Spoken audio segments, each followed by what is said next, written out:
Hi, and welcome again to another edition of Market Analysis for today, April 22nd. I'm Giovanni Bencourt, analyst, trader, and educator with Vantage Markets.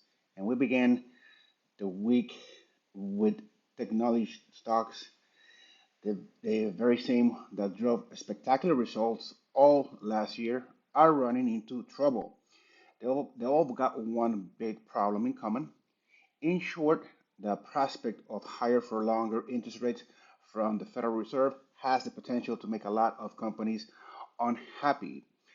Tesla, which reports tomorrow, uh, which also straddles the tech and automobile sectors and has been performing poorly for a while now, is cutting prices on models as competition for electric vehicles gets tougher. In general, sales of cars typically bought with loans haven't been great. If interest rates stay higher, Tesla has to shave something off its premium prices just to keep monthly payments for customers similar to what they would have been otherwise. Chip maker Nvidia, which until recently was having a great run on the back of artificial intelligence hype, is hurt by interest rates as well. Not because they're making it more expensive for companies to borrow money. That's hurting smaller caps firms more than the big caps now. Rather, it's because higher interest rates make bonds relatively more attractive. The more investors can make from a surefire return on loan, the less likely it is they'll take a chance on a stock that's not guaranteed to keep moving higher. In this environment, it doesn't take much to send share prices tumbling. The Nasdaq is coming off its worst week since November 2022. Tesla, Facebook, parent platforms, Google, parent Alphabet, Intel, and Microsoft all report first quarter earnings this week. Good results won't necessarily mean their stocks will rise much. There are also important data this week. New figures for economic growth come out Thursday, and the Fed's preferred inflation gauge is updated on Friday. If either or both come in hot, watch out. The tech stocks have defied gravity as interest rates shot up over the past 2 years. This is starting to look like a reality check.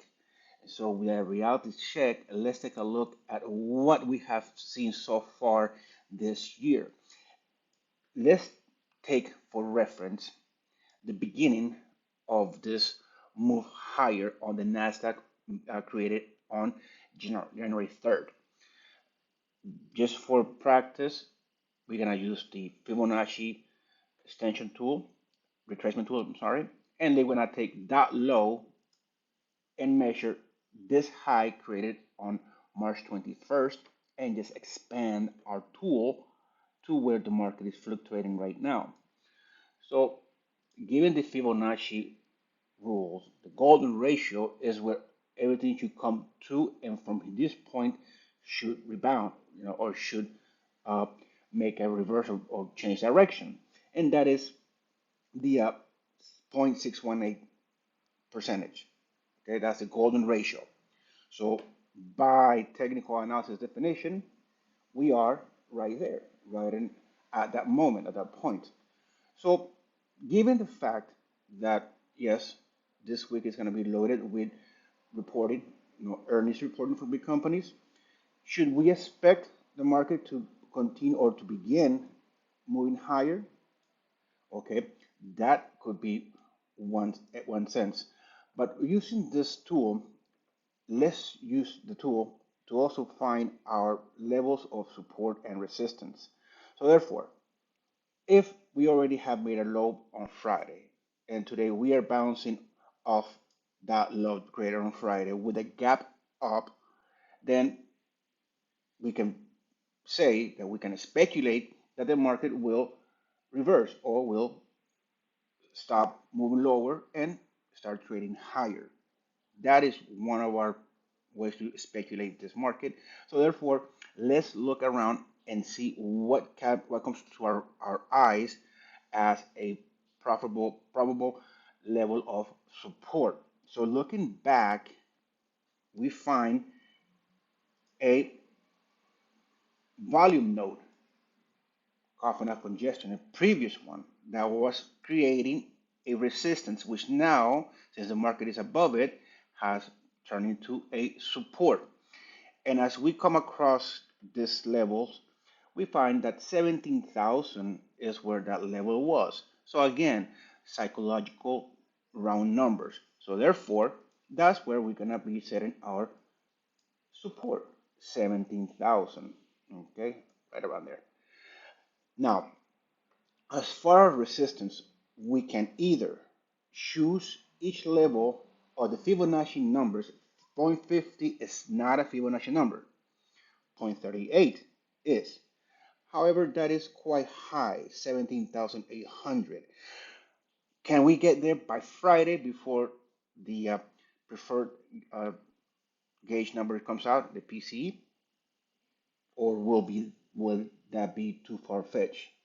Well, between now and then, let's use another level looking back where we can say, okay, uh, around this area, there was a lot of volatility. So it created a nice volume node, not as much as this one, but we can use somewhere around here. So around here, we can use 17,600. Round number, do you want a round number or do you want to set it? It depends on you where you want to set your resistance. I'm going to put mine right around 7,585. I doubt, really, sincerely doubt that we're going to get there today. Okay, so if we want to use a daily one, let's bring it up to 7,300 ish, which is really almost there, right? 26 points. Or you can also use the 50% of the tool, which is not a Fibonacci number either. Okay, so you can do that. So let's leave it there. Okay, so that's our levels for support and resistance for the Nasdaq. We can use the same for the S&P. So let's choose this low, choose this high, extend our tool, and let's look around where was a previous level of node of volume, somewhere around here, which the in this case the Fibonacci golden ratio has not been met. Okay, so let's use that as our probable level of support, 49.50 ish. Then let's bring down our resistance to the level of 50.90, and that's the one we're going to be using for the S&P. As far as the Dow goes, the Dow has a pretty much more flattish, less volatile movement. We look at the movement from the beginning of the year, which it was right around here, 2nd of January. So that's about 38,000 and change. Okay. Basically, if we use our tool, we're not gonna find the same numbers as, let's use that low, even though it's created on the 18th. And let's use this high, extend our tool. And in this case, the market has already gone beyond our golden ratio, as you see here. Now it's actually the golden ratio is acting as a resistance. But however, the Dow has a different uh, sense of movement, if you will, not as much as so equally as the Nasdaq and the S&P.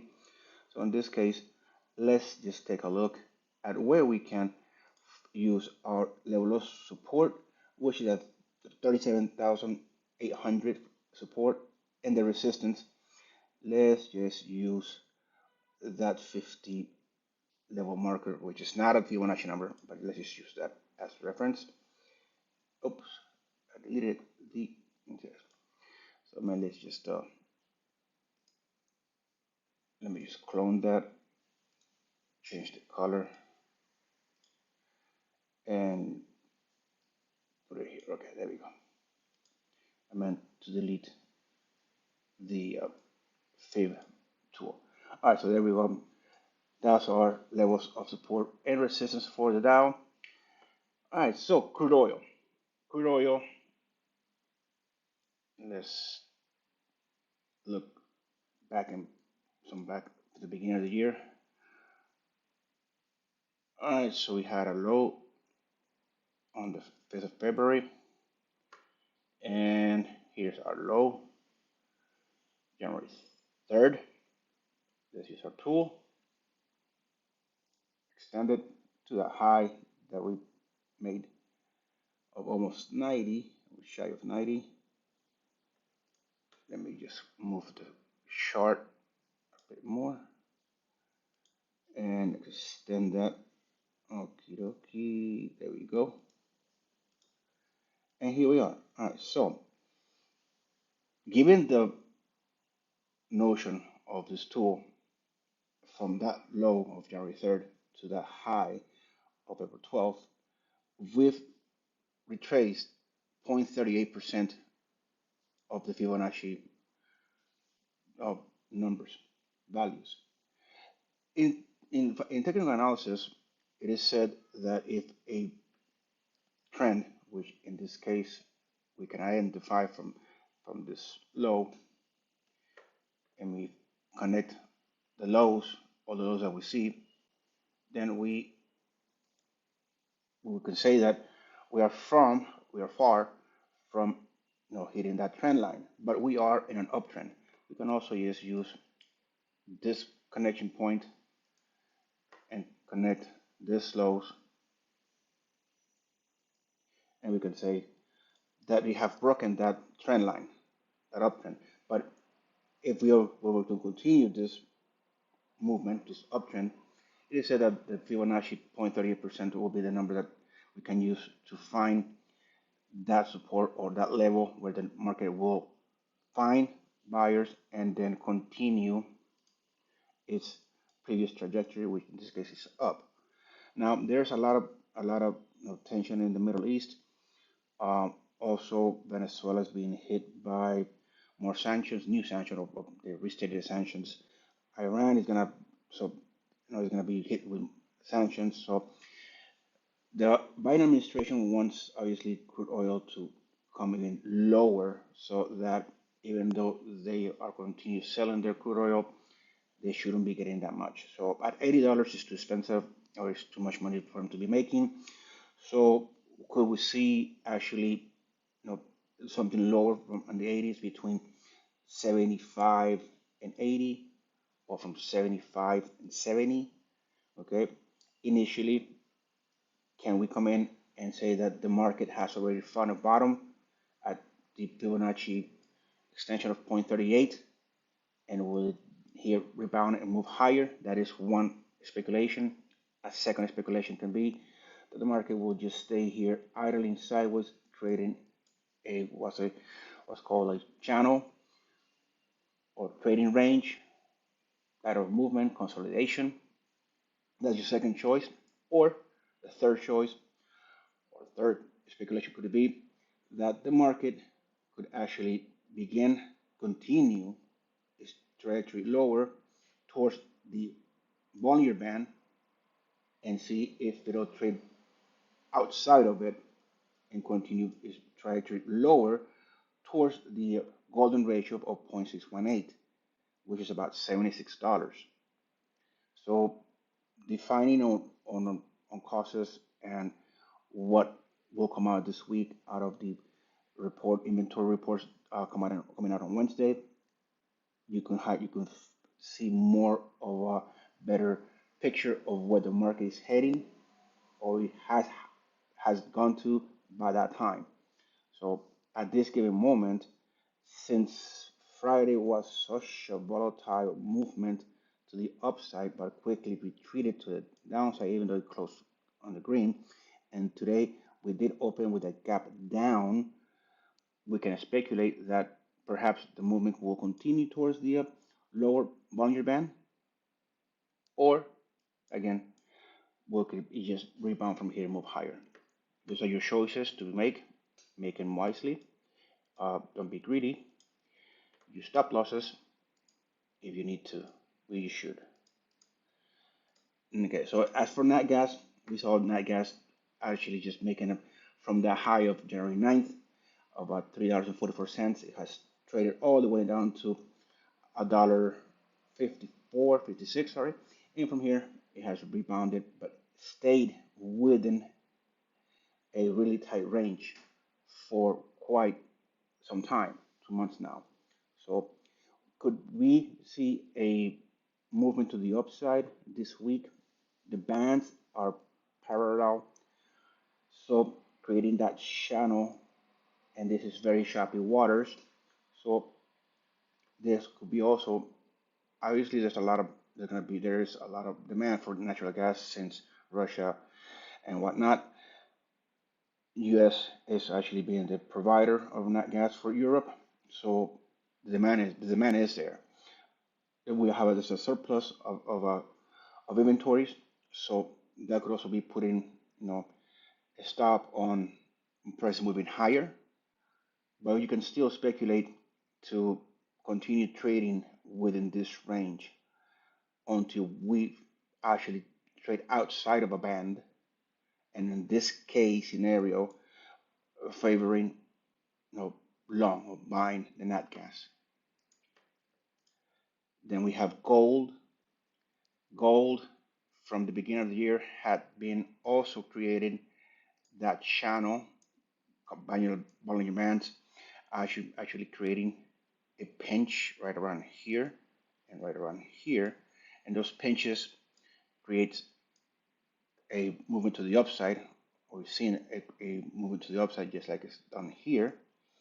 So the bands are pointing inwards. So will we see? We need to obviously see more of a pullback in gold, but again, because of the scenario in the Middle East, this could just be profit taking. So for those that are, want to follow the trend, you can wait and see if the market will actually come down to 23.25, where is that support level, and then bounce off of here and move higher toward the 2400 marker, or if it does actually trace below it, does a pullback and then continues to move lower, you can enter obviously into a sell. RSI is neutral. The market has crossed the nine period moving average. The medium of the Bollinger Bands is at about 45-degree angle, if I may. Then if you want to be aggressive and say, okay, this could probably continue selling, you could probably capture this space right here of profits, perhaps. Or again, you could just wait to see if the market will actually come down to this. It's a triple floor that it was created. So let's see if you'll bounce off and move higher. Then we have here silver. So let's just use 29 as our resistance, because 27.75 is already done. So let's use 26.86 right here, 83 as a support. Okay. Then copper. So copper, also this is the second from here. Actually, we made a even lower move on January 9th, and from here it has moved higher. So let's analyze this from here to basically where we are. Let's see. So I'll give it the Fibonacci retracement.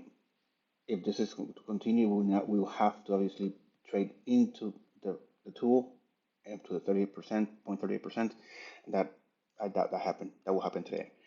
Will we continue to be in the overbought territory, or are we already looking for a correction, which is needed for the movement to continue to be sustained and continue moving? So you could let's use as resistance 460 psychological round number, and 440 as a support. Okay. Then Bitcoin, it halved, so will now be, since that halved, will there be more demand for it, and therefore less of it now? And in a way, people are going to come in and buy it. So you could probably speculate that Bitcoin will move higher. Currencies, on the other hand, are looking to continue to stay north of 106 for the euro.